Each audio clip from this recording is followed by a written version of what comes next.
Ang kwentong ito ay hango sa totoong buhay. Mula ito sa isa nating kabayan na itago na lamang natin sa pangalang Mako. Taong 1972, Mindoro. Sa isang liblib na baryo na tinatabihan ng bundok halkon, may isang batang kilala sa pangalang Mako. Tahimik lang siya, madalas nag-iisa. Pero sa likod ng kanyang payat na katawan, may tinatagong lihim na tanging mga matandang albularyo lamang ang nakakaamoy. Isang batang dibino. Sa murang edad, nakakayang magpagana ni Mako ng mga orasyon, dasal sa hangin, bulong sa dahon, pero hindi yon ang tunay na nagpapalakas sa kanya. Sa gabi kapag lumalim ang dilim at bumagsak ang hamog, lumilitaw sa kanyang tabi ang nilalang na tanging siya lang ang nakakakita. Isang diwata ng kidlat na nagngangalang Anitan. Ang alagad ng unos, tagapagpadala ng kuryente ng langit. Si Anitan ang gabay niya. Hindi siya ang tipikal na magandang diwata. Ang balat niya ay kulay abo, parang ulap bago umulan. Ang matay kumikislap na tila kidlat na humihiwas sa langit. Tuwing magsasalita siya, kumakalansing ang hangin at parang nagiinit ang lupa sa paligid niya. Pero sa harapan ni Mako, malumanay si Anitan. Siya ang nagbigay sa bata ng unang mutya ng pangil ng kidlat. Pero hindi ito isang tipikal na mutya ng pangil ng kidlat. Sa kadahilan ng isa itong maliit na bato na parang naglalaman ng kumukulong liwanag. Kapag hawak ni Mako, mabilis ang tibok ng kanyang puso, mas matalas ang kanyang pandinig, at ang kanyang balat, dumadampi ang banayad na kuryente. Hindi lahat ng may anting-anting pinagpapala. Pero ikaw, Mako, ikaw ang pinili. Mula noon, nasangkot ang bata sa mga kakaibang pangyayari. Mga nawawalang hayop, mga nilalang na gumagala sa gubat tuwing kabilugan ng buwan, at mga aninong sumusubok agawin ang kanyang mutya. Pero hindi siya nag-iisa. Sa likod niya, sa bawat akbang, ang gabay na Anitan ang nagbabantay sa kanya. Bago naging antingero si Mako, isa lang siyang ordinaryong bata, namumulot ng kahoy sa paanan ng kabundukan ng Amyong. 10 taong gulang siya noon. Payat, walang kapatid, at palaging iniiwan ng ina sa baryo para magbenta ng gulay. Habang siya naman ay gubat ang kalaro. May isang lugar sa bundok na palaging pinagbabawalan ang mga bata, ang bangkaan sa kuweba. Isang malaking bitak na parang bibig na nakanganga sa pagitan ng 2 batong naputol ng kidlat. Ayon sa matatanda, doon bumabagsak ang galit ng langit. Hanggang sa sumapit ang isang hapon, napadpad si Mako sa lugar dahil hinabol niya ang nawawalang kalabaw ng kapitbahay. Sa bawat hakbang niya papalapit, mas lumalamig ang hangin kahit terik ang araw. May mga ibong lumilipad palayo. Pero tahimik ang paligid, kahit ang mga dahon ay parang natatakot na gumalaw. Pagdating niya sa dulo, nakatayo ang kalabaw sa harap ng bunganga ng kuweba. Nanginginig. Nang lapitan niya ito, isang matinding kidlat ang bumulusok mula sa ulap, pababa mismo sa bunganga ng kuweba. Pero walang tunog na sumabog, na parabang kinain ng lupa ang tunog nito. Ang buong paligid ay kumislap. Si Mako ay napatras, pero hindi siya natamaan. Sa halip sa gitna ng usok at amoy ng nasunog na hangin, may isang hugis na unti-unting nabubuo. Isang figura ng babae. Ang katawan ay parang ulap. Ang buhok ay gumuguhit na tila naglalaro ang kidlat dito. Ang mga mata, may liwanag na kaakit-akit pero nakakatakot. Bakit ka narito, anak ng lupa? Napatigil si Mako. Hindi siya makatakbo. Hindi siya makapagsalita. Hindi lahat nabubuksan ng kidlat. Pero ikaw hindi ka tinamaan. Ibig sabihin tinanggap ka. Doon niya lang nalaman na ang kanyang dibdib ay malamig. Pero ang kanyang mga kamay ay parang may kuryenteng gumagapang. Ako si Anitan, bantay ng isang mutya. Alagad ng unos. At ikaw, ipinanganak na may butil ng tapang. Lumapit ang figura. Hindi siya lumulutang. Parang ang hangin mismo ang nagdadala sa kanya. Inabot niya ang isang maliit na buto. Kulay abo. Ngunit may kumukutitap na liwanag sa loob. Pangil ng kidlat. Ito ang lagusan ng aking tinig. Tanggapin mo kung kaya mo ang bigat ng langit. Hindi alam ni Mako kung bakit, pero inabot niya ang kamay. Nang dumampi ang mutya, may dumaloy na init at lamig. At sa loob ng isang iglap, parang nakita niya ang buong bundok. Ang mga ugat ng puno, ang daloy ng hangin. At mula noon, nakarinig siya ng boses tuwing tatama ang hangin sa kanyang tenga. Hindi nakakatakot, kundi parang nagbabantay.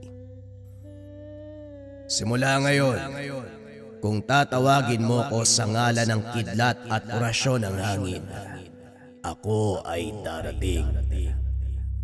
Nang humupa ang liwanag, ang kalabaw ay tumakbo pauwi. Si Mako ay naiwan na may hawak na mutya. Hindi maipinta ang muka dahil sa gulat sa lahat ng mga nangyari. Lingid sa kalaman ni Mako na ito na ang simula ng kanyang pagsubok bilang isang dibino. Pagbalik ni Mako mula sa bangkaan na kuweba, nakita niyang nag-aagaw ang liwanag at dilim. Paglabas niya sa kuweba, ang mga ibong kalaw na dati maingay sa dapit hapon ay biglang tumahimik. Ang hangin ay parang may dalang banta. Sa baryo, napansin ng mga matatanda. Nararamdaman ko may nabuksang lagusan. Bulong ng isang albularyo habang nakatingin sa direksyon ng bundok Amiyong. Pero para kay Mako, ang gabing yon ay ordinaryo lang hanggang sa dumampi ang malamig na simoy at narinig niya ang bulong sa tenga. Mako, maganda ka. Kinagat niya ang labi. Karga niya ang mga paghakot ng kahoy pauwi. Pero ramdam niya, sinusundan siya ng kung anong mabigat. Presensya na galing sa gubat.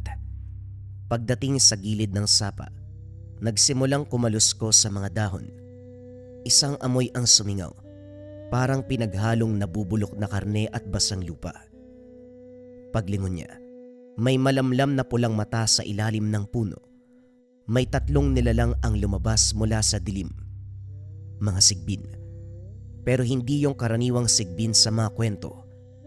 Mas malaki. Mas maitim. Ang mga paa ay baliktad. Nakaharap sa likuran. Parang kinain ng dilim ang balahibo. Ang dila nito ay mahaba at parang nababalot ng asim at bulok. Anak ng kidlat, ibigay mo sa amin ang mutya. Nagsalita ito pero hindi bibig ang gumalaw. Sa utak niya tumama ang boses. Mabigat at nakakasuka. Kinapa ni Mako ang mutya. Kinabahan siya, pero hindi pa naman handang umatras. Anitan, anong gagawin ko? Lumakas ang hangin. Ang buhok niya ay gumalaw. Huwag kang tatakbo. Huwag kang matatakot. Hawakan mo ang mutya. Sundin mo ang sasabihin ko. Nanginginig pero desperado. Sinunod ni Mako. Hinugot niya ang mutya mula sa bulsa. Kumikislap ito ng mahina. Sinunod ni Mako ang sinabi ng Anitan. Sa pagbigkas niya, biglang uminit ang hangin. Parang may sumisirit na kuryente sa mga sugat. Isang kidlat na kulay asul ang pumutok mula sa kanyang kamay. Humampas sa lupa sa harapan ng sigbin. Tumilapon ang lupa Parang may sumabog. Gumalaw ang nilalang. Umatras sandali pero hindi pa tapos. Sinubukang usalin uli ni Mako ang mga kataga.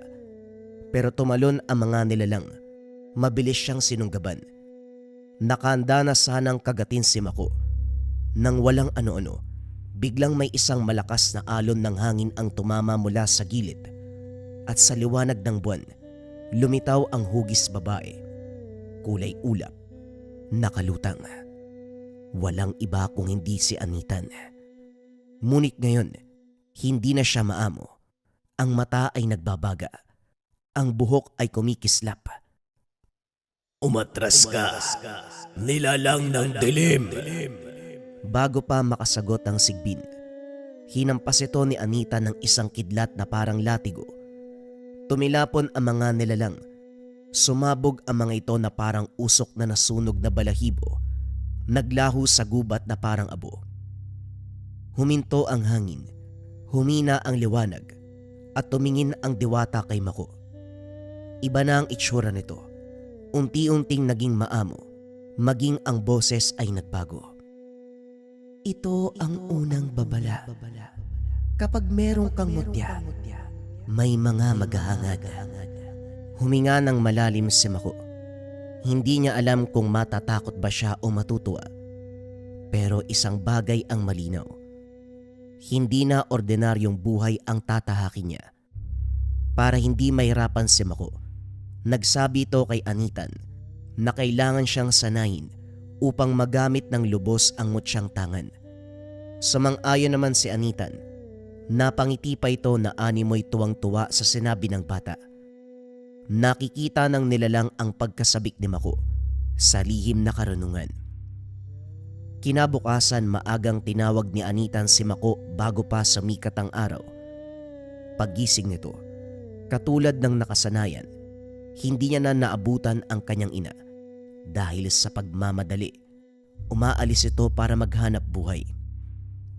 Ang bata ay bagong gising pa. Halos madapa habang naglalakad papunta sa paanan ng kabundukan. Pagkarating sa lugar, kailangan mong tumakbo. Takbo? Saan ako tatakbo? Biglang humampas ang hangin na parang alon na sumipa sa likod ni Mako. Takbo! Dito nagsimula ang unang araw ng pagsasanay. Pinatakbo siya ni Anitan paikot sa paanan ng halkon habang ang hangin mismo ang humahabol sa kanya. Parang pader na tinutulak sa kanyang likuran. Kung bumagal siya, sinasampal siya ng malamig na hangin. Kung titigil siya, hinihila siya nito para tumakbo muli. Pagod na pagod ang kanyang katawan at halos hindi na makahinga. Ilang ulit siyang pinatakbo paikot sa kabundukan. Hingal na hingal ang bata pero ngumiti si Anitan. Puso ang pinapatibay.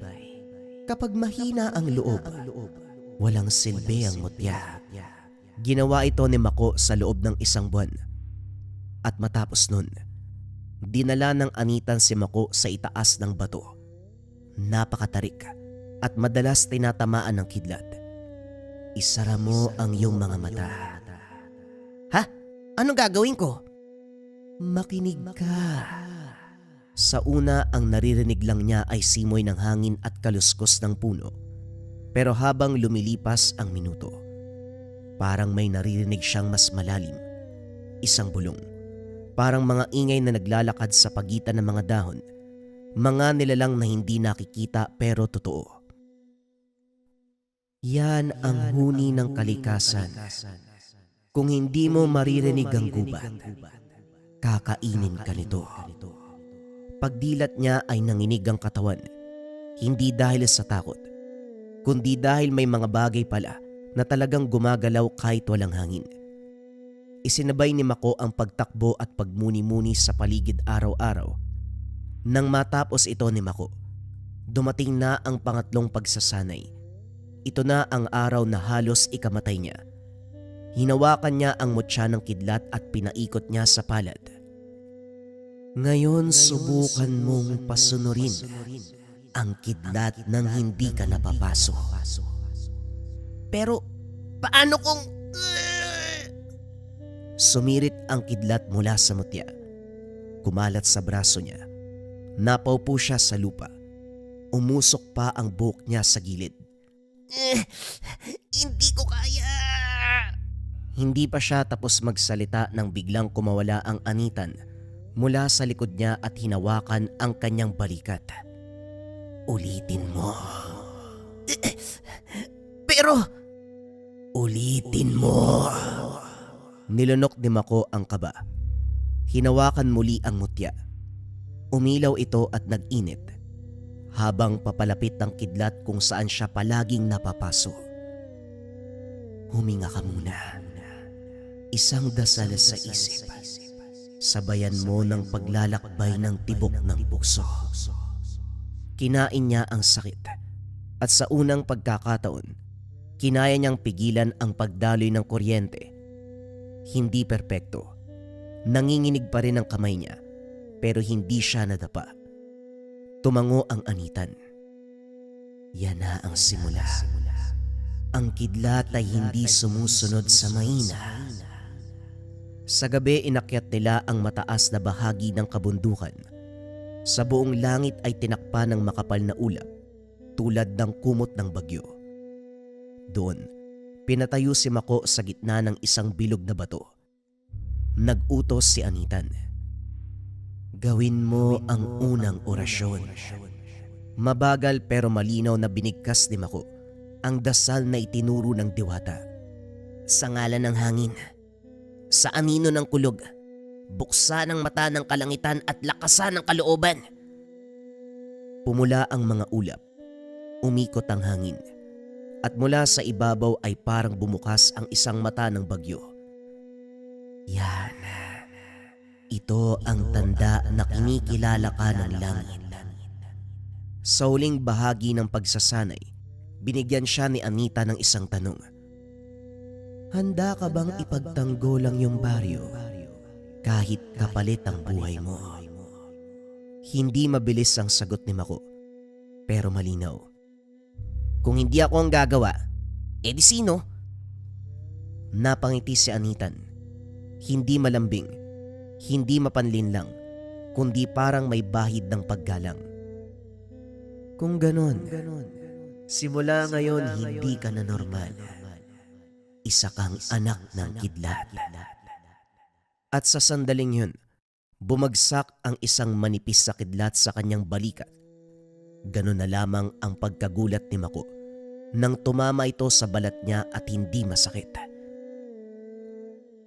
Yan ang basbas ng kidlat. Humayo ka at gawin mo ang nararapat. Timbangin ang dapat timbangin. Kapag kailangan mo ko, ako ay darating. Huwag kang mag-alala dahil palagi akong nagbabantay. Matapos ang isang taong pagsasanay, nagpasya si Mako na bumaba mula sa bundok.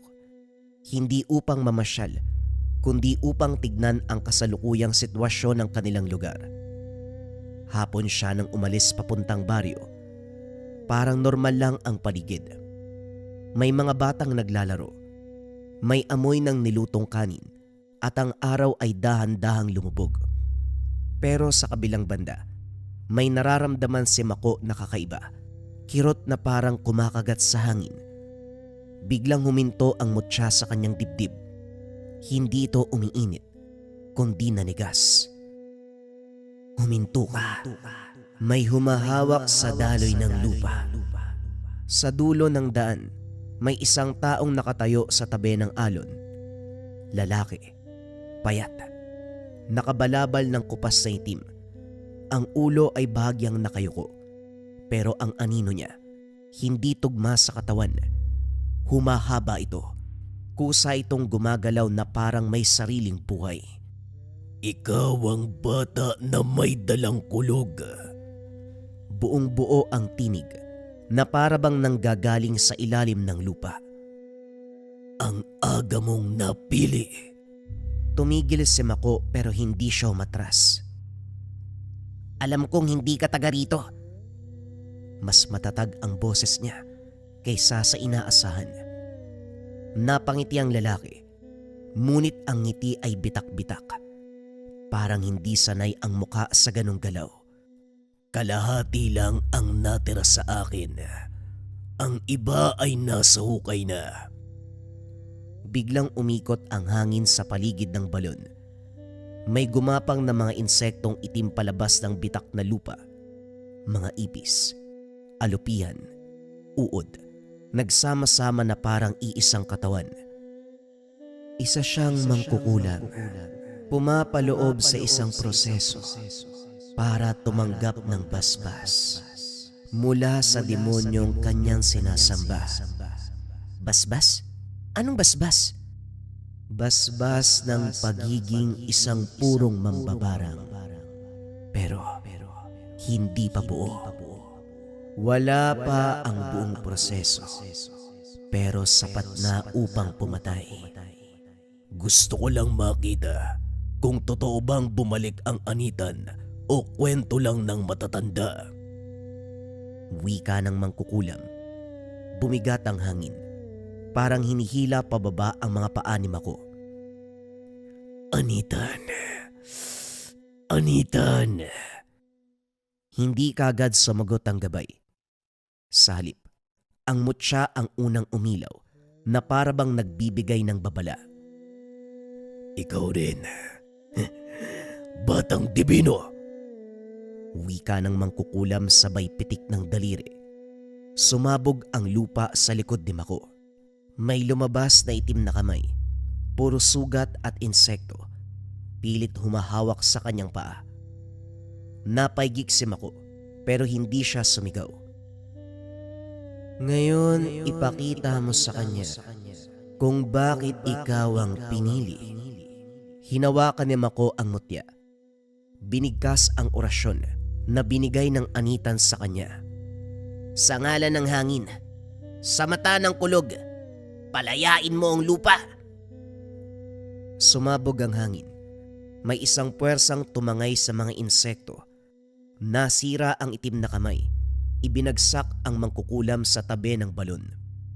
Hindi pa buo, pero nararamdaman ko na. Kapag natapos ang kalahati ay babalikan kita. Wika ng mangkukulam habang duguan ang labi. Biglang lumubog ang anino niya sa lupa, parang hinigop ng sariling sumpa. Tumahimik ang lugar na parabang walang nangyari. Pero sa dibdib ni Mako, mabigat ang mutya. Matapos noon hindi kagad nakagalaw si Mako. Para siyang tinigal po ora mismo. Hindi to makagalaw sa kanyang kinakatayuan. Napaisip si Mako ng malalim. Bakit kaya wala man lang albularyo na nakapansin sa taong yun? Akmang papauwi na sana si Mako nang biglang nakasalubong niya ang isang kaibigan. Nagmamadali ito habang naglalakad. Kinausap niya ito. Tinanong kung ano ang dahilan ng pagmamadali. Yung lolo beryong ko, pati yung iba pang mga albularyo, kasalukuyang ginagamot ng kapwa nila manggagamot. Ha? Bakit naman, anong nangyari? Puntaan mo na lang dun, may kukunin lang ako sa bahay ng lolo ko. Patakbong pumunta si Mako sa bahay kung saan ginagamot ang mga albularyo. Pagkarating sa lugar, nakita niya ang kalunos-lunos na kalagayan ng mga albularyo. Napamura si Mako dahil sa sinapit na mga albularyo.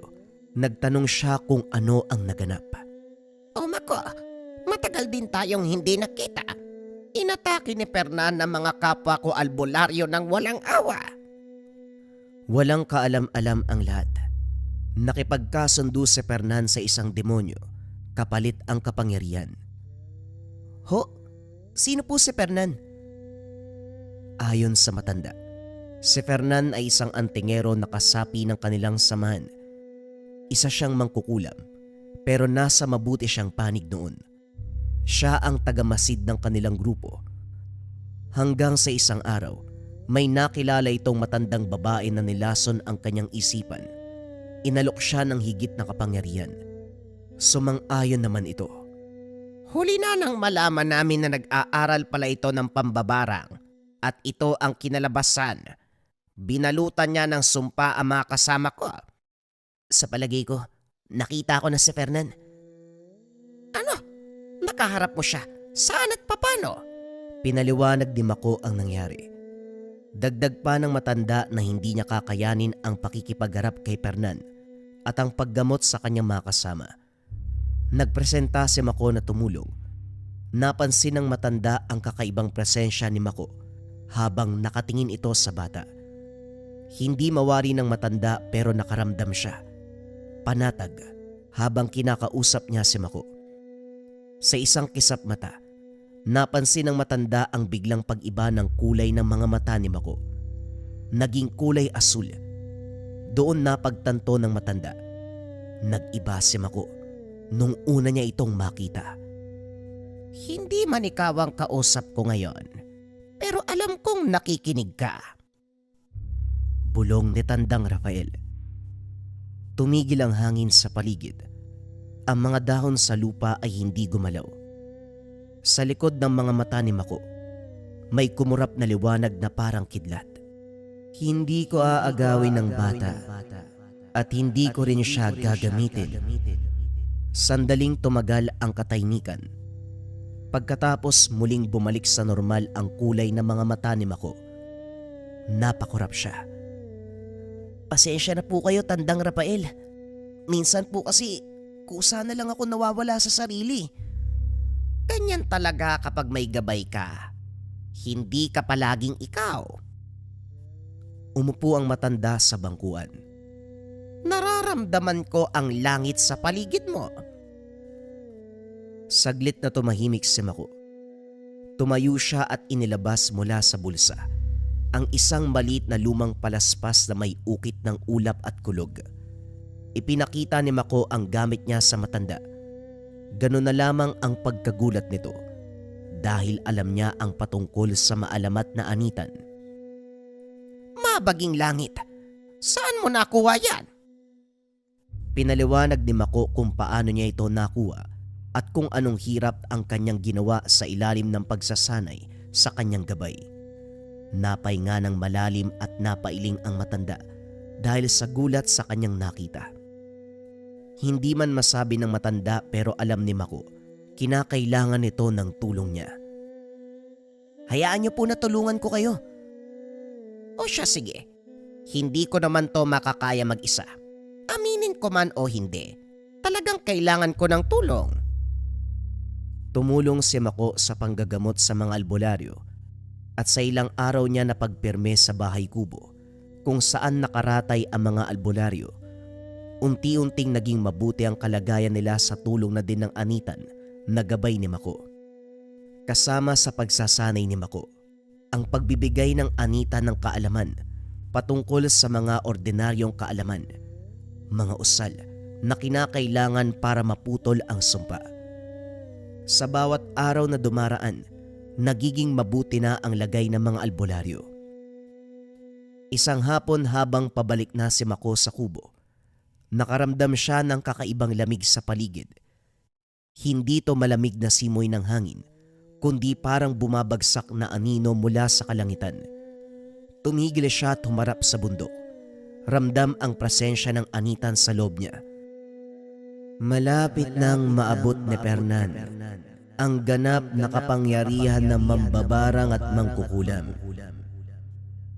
Napatingin si Mako sa kanyang gamit. Ganap, ibig sabihin, lahat ng natutunan ko, pwede ko nang magamit? Oo. Hindi lamang kalahating mambabarang ang kalaban mo ngayon. Makukumpleto niya na ang sariling sumpa at kapangyarihan.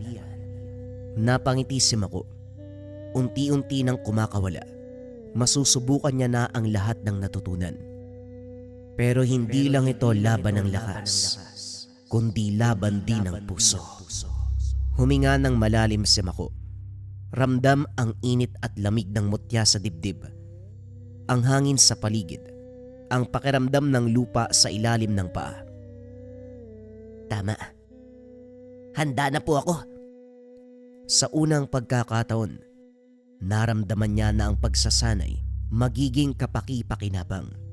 Hindi na lang ito simpleng aral. Ito na ang pagkakataon na mailalapat niya ang lahat para harapin si Fernan at ang kanyang ganap na kapangyarihan. Sa dapit hapon, habang ang mga ulap ay dahan-dahang nagdidilim, nakatayo si Mako sa gitna ng daan. Hindi lamang bilang bata o antingero, kundi bilang batang handa na subukan at ipakita ang lahat ng natutunan. Sa una, wala namang kakaiba. May mga kuliglig na nagsimulang tumunog. May usok ng hapunan mula sa mga bahay, parang ordinaryong gabi. Ngunit may isang bagay na hindi tama. Huminto ang mutya sa dibdib ni Mako sa pagtibok. "Anitan? Anitan?" Hindi kagad sumagot ang diwata. Sa halip, may dumaan na amoy sa hangin. Amoy ng basang lupa na hinaluan ng dugo at bulok na dahon. Isa-isang namatay ang tunog ng kuliglig. Parang may nakinig. Sa gilid ng daan sa pagitan ng dalawang punong kahoy, may aninong bumaba kahit palubog na ang araw. Hindi ito malinaw, parang bahid lang sa mata. Pero nang humarap si Mako, naroon pa rin. Pinapakiramdaman ka niya. Hindi ka pa niya hinaharap. Sinusukat ka pa lang. Biglang may gumapang sa lupa sa paanan ni Mako. Isang ipis. Kasunod ang isa pa. Naroon din ang alupian. Hindi sila lumalapit. Umiikot lang sa kanya. Fernan, alam kong nandyan ka. Sa hindi kalayuan mula sa direksyon ng balon, may umalingaw-ngaw na tawa. Mahina, basag, at parang nanggagaling sa ilalim ng lupa. Mabilis kang lumaki, bata.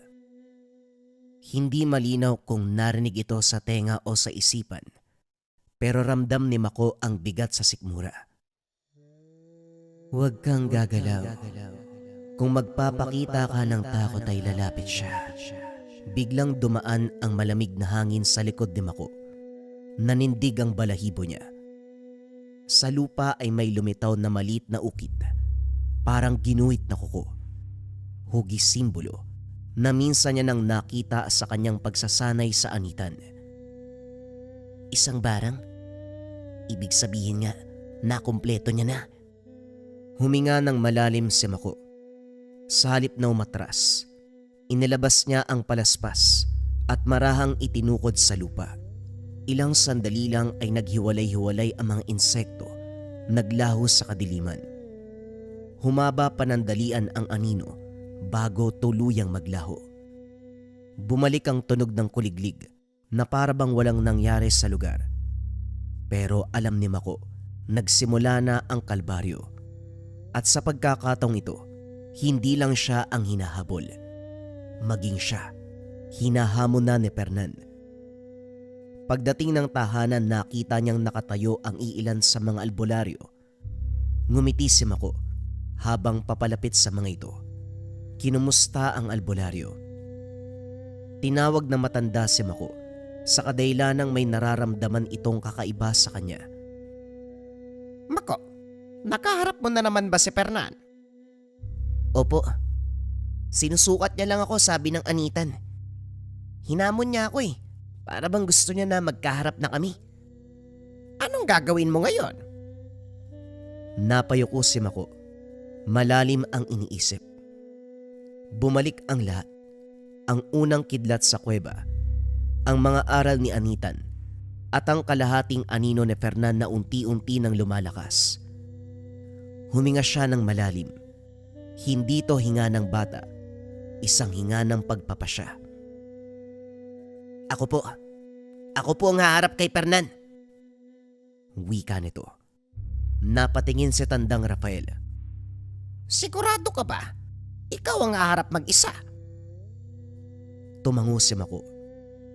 Kung marami po ang sasama, mas marami ang masasaktan. Si Fernan, kumukuha siya ng lakas sa takot at sa dugo, pati na rin sa ingay at gulo. Kung haharapin ko siya mag-isa, wala siyang panghugutan ng lakas. Natahimik si Tandang Rafael. Tinitigan niya si Mako hindi bilang bata, kundi bilang isang tao na may dalang pagpapasya. Alam mo ba, maaari ka nang hindi makabalik. Dahan-dahang tumingala si Mako. Sa kanyang mga mata, may bakas ng kaba, pero mas nangingibabaw ang liwanag ng determinasyon. Alam ko po, pero kung hindi akong haharap sa kanya, siguradong babalik lang siya ng babalik. Mas lalakas, mas madami ang masasaktan. Sa loob niya ay marahang nagsalita ang anitan. Kailanman ay hinding-hindi kita pipigilan. Humigpit ang kamao ni Mako. Hindi ako nag-iisa. Kasama ko ang mga aral nyo at ang gabay ng langit. Lumapit si Tandang Rafael at nilagay ang kamay sa balikat ni Mako. Mabigat pero puno ng paggalang. Kung yan ang pasya mo, hindi kita pipigilan. Yan ba ang usapan nyo? Pero tandaan mo, ang tunay na lakas ay hindi lang pagpuksa, kundi sa pagpigil din ng sarili. Tumango si Mako. Kinuha niya ang palaspas at kinapa ang mutya ng kidlat. Sa unang pagkakataon hindi siya lumingon pabalik. Habang papalayo si Mako, unti-unting dumilim ang langit. Isang hudyat ng napipintong huling laban. Habang naglalakad si Mako, bumulong ang anitan sa kanya. Sinabi nito, nararamdaman ang presensya ni Fernan sa kabilang bundok ng halkon. Pinuntahan ni Mako ang direksyon kung saan ang sinabi ng gabay. Pagdating niya sa paanan pa lang, nanlumo na si Mako. Sa kadailanang napakaraming bangkay ng mga hayop ang nasa paligid, animoy binalot ng sumpa ang buong lugar. Sa patuloy na paglalakad ni Mako, hindi niya maatim ang mga karumal-dumal na nakikita. Nang galaiti sa galit si Mako, napakuyom ito ng 2 kamao. Huwag mong hayaan na balutin ka ng galit, Mako. Kailanman, hinding-hindi ko siya mapapatawad sa ginawa niya sa kalikasan. Nanginginig pa ang kamao ni Mako. Kumalma ka. Kahit ako man, hindi ko rin mapigilan ang puot. Ngunit kung magpapadala ka sa emosyon, siya ang mananalo. Pumikit si Mako. Huminga ng 3 beses at dahan-dahan. Isang hinga para sa lupa, hangin at kidlat. Sa patuloy na paglalakad, may nakita siyang kumikislap na ilaw sa gitna ng gubat. Sa kanyang paglapit nakita si Fernan na nagriritual. Mula sa likod ng mga punong balete, nasilayan niya ang bilog na guhit sa lupa gamit ang abo at dugo. Nanikip ang dibdib ni Mako. Ang mga punong nakapaligid sa ritual ay tila natutuyo kahit buhay pa. Ang mga dahon ay nangingitim at ang lupa ay para may mga sugat na patuloy sa pagdurugo. Ramdam niya ang kirot, hindi sa katawan, kung hindi sa kalikasan. Anitan! Anitan! Ito ang dahilan kung bakit hindi siya maaaring mabuhay. Hindi lang siya kumukuha ng kapangyarihan, sinisira niya rin ang balanse. Sa gitna ng bilog, nakita ni Mako si Fernan. Nakaluhod, nakadilat ang mga mata. Ngunit hindi na parang tao, may dilim na gumagalaw sa loob nito. Mula sa dibdib ni Fernan, unti-unting humihiwalay ang anino, isang anyong baluktot.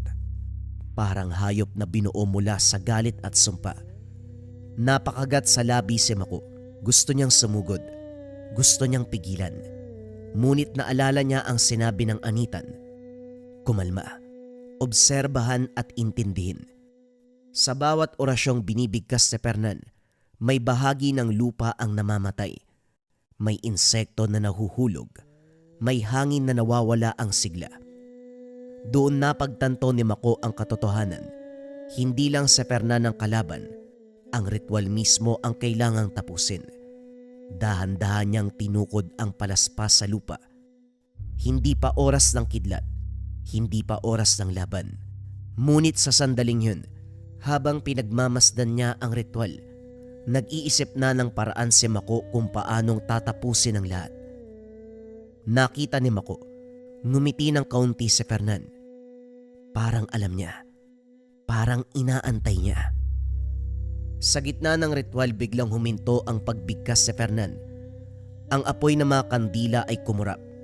May pag-aalinlangan. Mula sa anino ng mga puno, naramdaman ni Mako ang biglang pagbabago. Hindi lakas, kung hindi kawalan. Anitan, may mali! May mali, Anitan! Hindi naman kagad nakasagot ang diwata. Sa harap ni Fernan unti-unting bumukas ang lupa. Hindi malalim pero sapat para ipakita ang laman nito. Isang lumang anting-anting na pamilyar ang umangat mula sa hukay. Hugis araw, may basag ito sa gitna. Nanlaki ang mga mata ni Mako.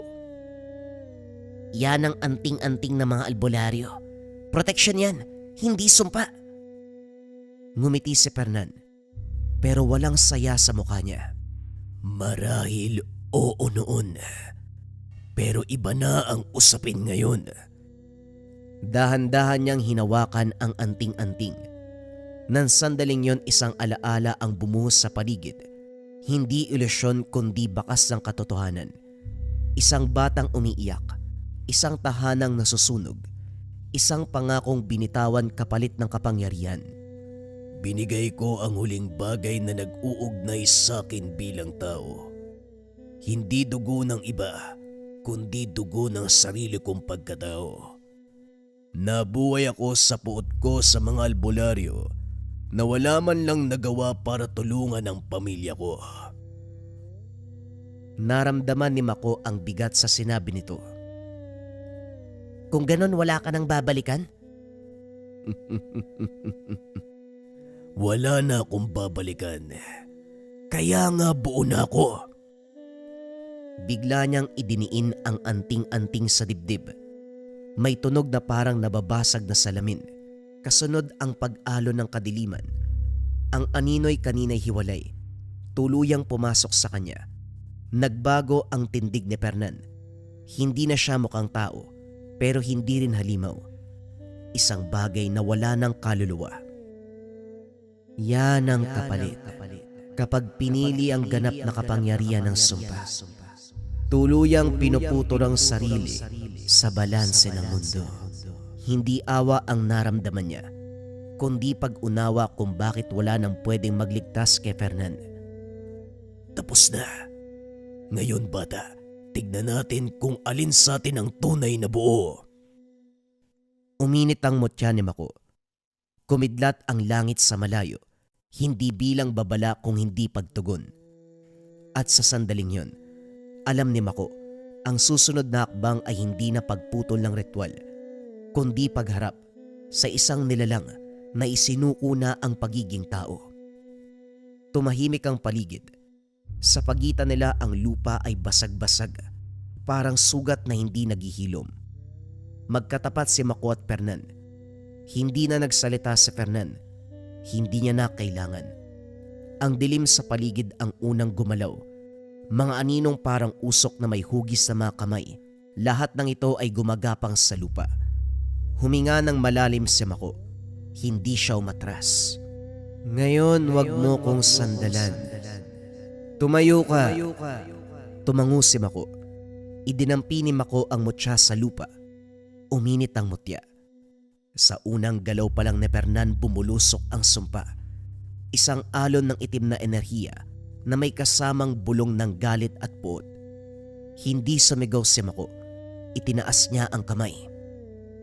Eto na! Kidlat! Isang bugaw na liwanag ang kumalas mula sa kanyang palad. Sinalubong ang sumpa. Sa pagtama nila, nayanig ang lupa. Naputol ang ilang sanga. Nagliyab sandali ang hangin. Pareho silang napatras. Si Mako ay napaluhod. Dumugo ang gilid ng labi. Si Fernan ay napatras ng ilang hakbang.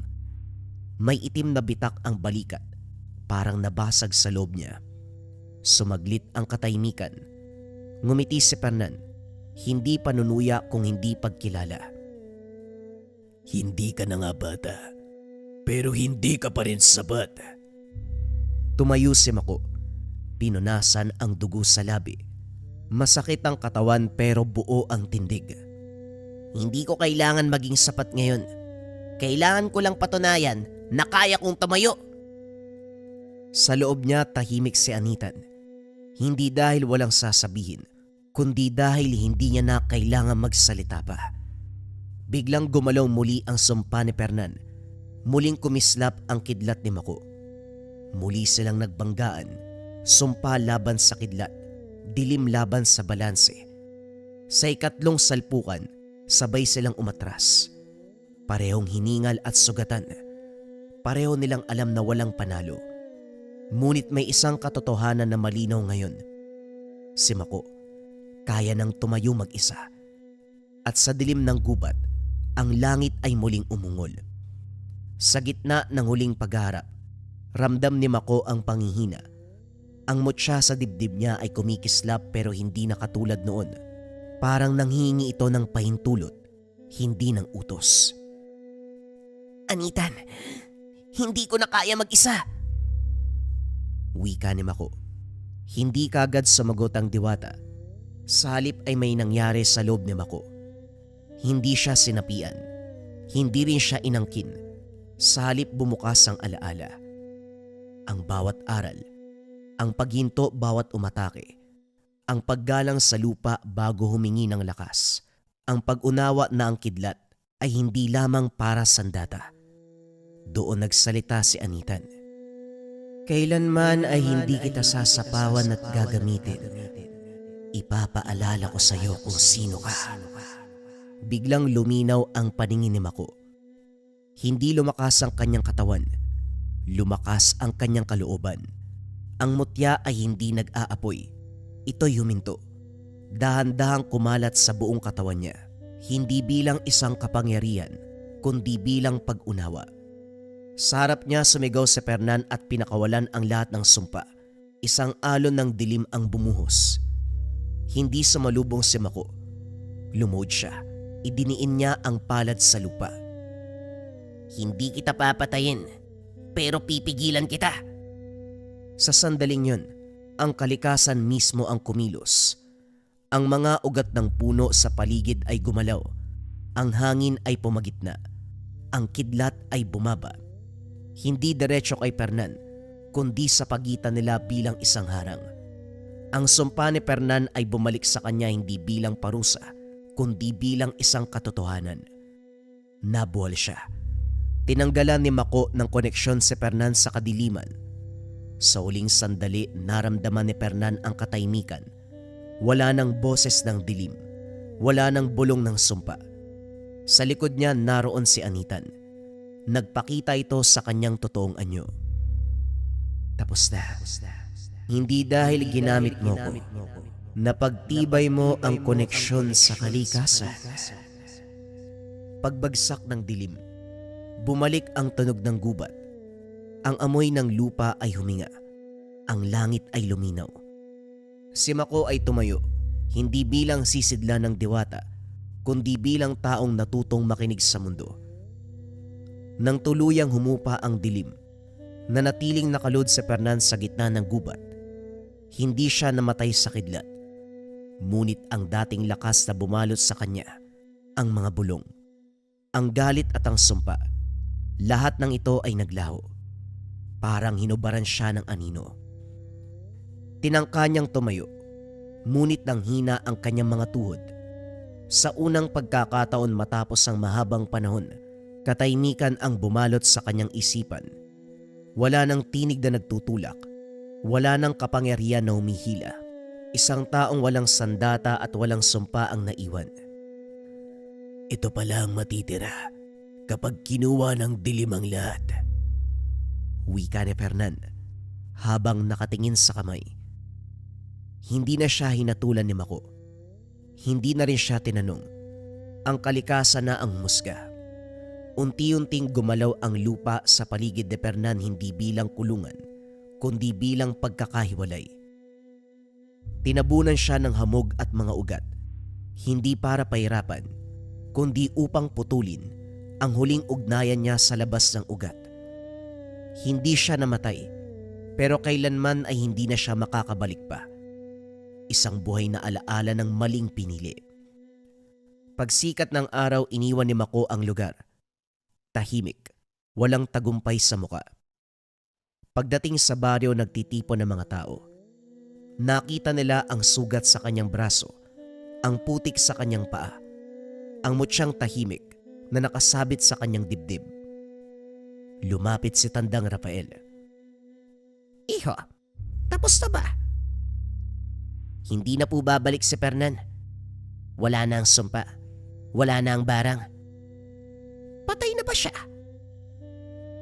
Mas mabigat pa dun yung kapalaran niya eh. Nagkatinginan ang mga matatanda. Alam nila ang ibig sabihin. Habang papalubog ang araw, bumalik si Mako sa kanyang bahay. Umupo siya sa hagdan, pagod at tahimik. Sa loob niya marahang nagsalita si Anitan. Ginawa mo lang ang dapat mangyari. Ngumiti si Mako. Bahagyang ngiti. Hindi ko po siya tinalo. Pinatigil ko lang. Sa baryo ay muling naging payapa. Sa gabi ay wala nang bulong ng sumpa. Alam ng lahat, may isang batang umalis bilang antingero at bumalik bilang tagapagbantay ng balanse, o mas kinilala sa katawagan, si Mako, ang Batang Tibino. Kabayan, tignan nyo to. Basahin natin yung comment ni Annie. Maganda po itong bracelet, suot ko palagi. Noon hindi ako makatulog, ngayon okay na po ako. Okay na yung tulog niya, gumana ang katawan niya. Siguro gusto niyang sabihin, nahirapan siya matulog noon. Then pag suot niya nitong Maracuyo bracelet, naging maayos na yung tulog niya. Napakaraming kabayan natin yung nagpapatotoo dito sa Maracuyo. Pag pumapatungkol doon sa nahihirapan silang matulog sa gabi, yung may mga pangangati sa katawan, yung mga ginagambala. Pagdating ng Maracuyo, nakapagpahinga na sila ng payapa. At higit sa lahat mga kabayan, huwag niyong kakalimutan yung kwento natin, yung nagpatotoo during live stream. Pagkasuot nila ng Maracuyo bracelet, narebueltahan kaagad yung mangkukulam na ospital yun ang gagambala sa kanila. Ang bisa kasi ng Maracuyo, depensa espiritual kontra sa lahat ng uri ng sumpa, kontra sa lahat ng negative energy, plus nandito rin yung tinatawag natin na rebuelta. Kung ano man yung sumpa na ibinigay sa inyo, ibinabalik doon sa taong nagbigay. Yan ang bisa ng Maracuyo. Pili na lang kayo ng kulay at design na gusto ninyo. We have 2 sizes available, small and regular. Paki-check kung merong yellow basket. If ever walang yellow basket, paki-search lang Maracuyo bracelet Lekha merchandise. Doon kayo kukuha sa merong 19,000 sold or 20,000 sold. Kasi yun yung legit. Yan lang mga kabayan ko. Maraming salamat.